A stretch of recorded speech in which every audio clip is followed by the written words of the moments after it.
All right, here we are, week 2. Away, Monday Night Football, another great challenge for us. Good football team, playoff team last year. A lot of great players on their defense. A great environment to play in and a great challenge for us. So, the week of prep has begun, and we've got to, keep stacking up the days and get to Monday feeling really good about our plan. But take it one day at a time right now and just keep going to work and putting in the work to get the outcome we want come Monday. Let's take any questions you have. You know that Justin's not going to be as wide open as he was last week, but what is it about the fact that you two got into sync so quickly in such a big game? I've always just kind of tried to go where my reads take me, and I think it's more the coach's credit that, if the ball's going to Justin and able to keep going to him, it's a credit to our coaches, it's a credit to Justin, but the minute he's covered, I'm going elsewhere, and I'm not going to try to force the ball to him, but certainly, if he's open, we're going to try to give him the football. What's the jump like when you go from week 1 where nobody has any tape of this offense to week 2 where you've got the full game on? How does that change your mindset or your game planning mindset? But what's that jump like?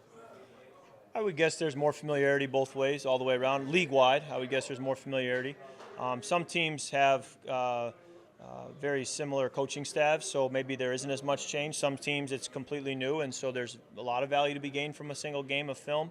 And so everybody's a little different, but I would think in general there's more familiarity. Do you anticipate different things from the Eagles just because they saw how you guys did last week? I think it's a balance. I think that teams are going to always try to keep you off balance. I think teams are also going to do what they do well, and you tend to get a balance week in and week out in this league. But certainly everybody's trying to catch their opponent off guard, and I think that's part of the chess match. What did you notice about motioning Justin around the formation? How does that confuse the defense? Is that a big reason he came so open? I don't know the defenses get confused. I just think that it's a way to bring variety so that they too have to have variety in defending us. Obviously, if he's in one spot, then defense maybe doesn't have to have quite as much variety in defending him. But not just Justin. We try to move Dalvin around and Adam and KJ and our tight ends as well. And I think you try to create that illusion of complexity to a defense, and I think they're trying to do the same to us too. Much easier, maybe not easier, but how much more wind is in your sails after you get the first test last week and everything you're going to try to do with the offense? It's no guarantee it would work this week, but at least, okay, what we're going to try to do, it can work.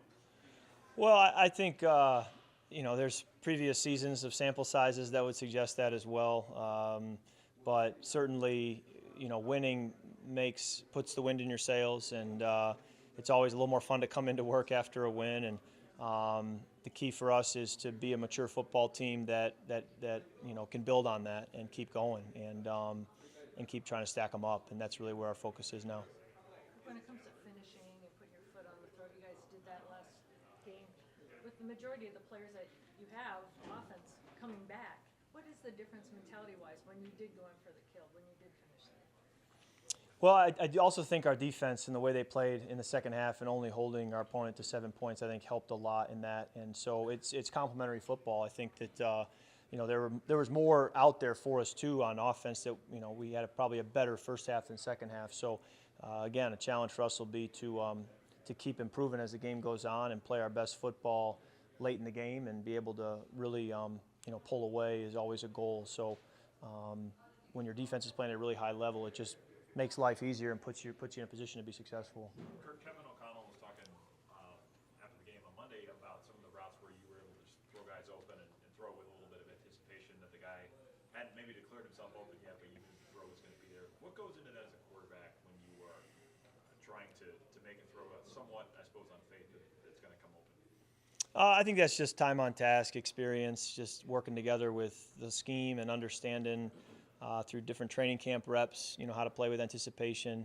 Timing is so important at the quarterback position, and so you do try to play not only on time but be quick and efficient, and get the ball out of your hand whenever possible to not ask the line to hold up for too long or the pass rush to be able to get home. So I try to play on time, and many times that involves being a little bit early and having some anticipation.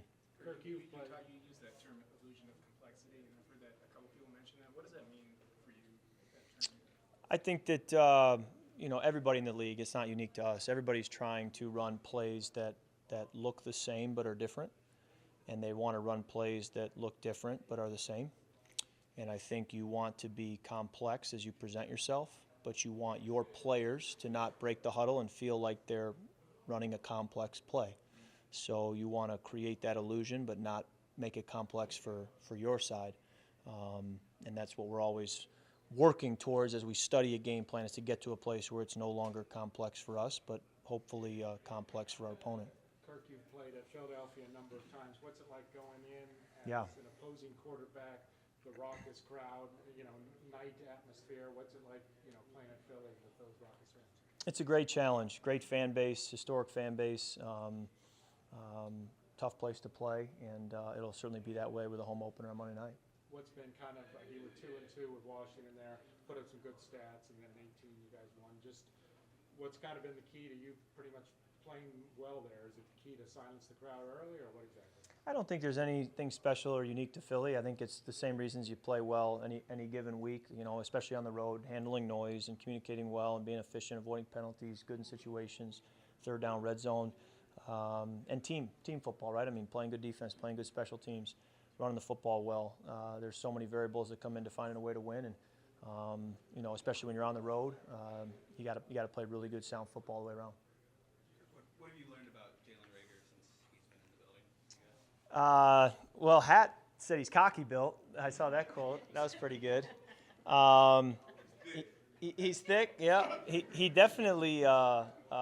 You can see the ability. You can see why he would have been drafted so high, because the athleticism and the just the ability to play the position is all there. And we've thrown a lot at him in a short amount of time for him to pick up offensively. It took us the entire OTAs, much of training camp, to get to a place where we're comfortable with it, and he's got to learn it in a matter of days or now a couple weeks. So it's a big ask of him, but very excited about his ability and what he can bring to our special teams unit and also to our offense because of the talent that's there. And he's a great teammate, great guy. He's studied hard. He's a positive attitude. He's a great personality. So we're excited to have him.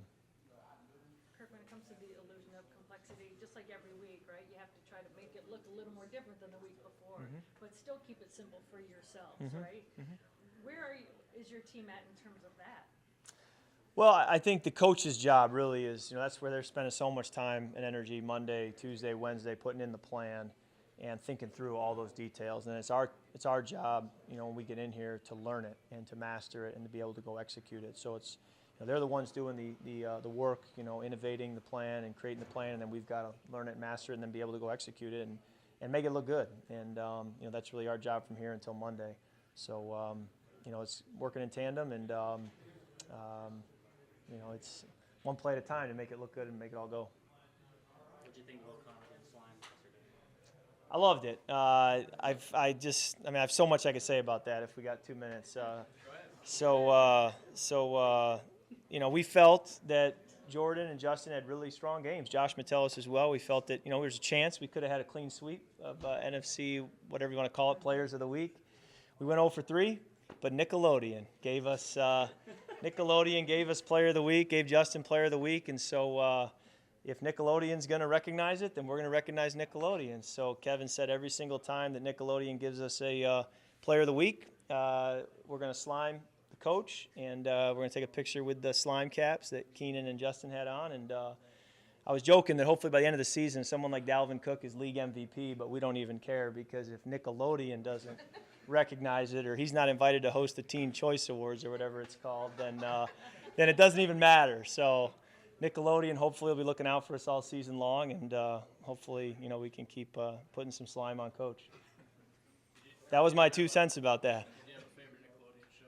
Oh yeah. I watched the old school stuff at night, Nick at Night, and watched all the Wonder Years and all those old shows, and then there was the Keenan and Kel show, all that, Angry Beavers, what was it, Rocco's Modern Life. It was a great deal. Now those shows I'm dating myself. I don't think most of my teammates would know some of those, but But Nick at Night was a favorite, yeah, for sure.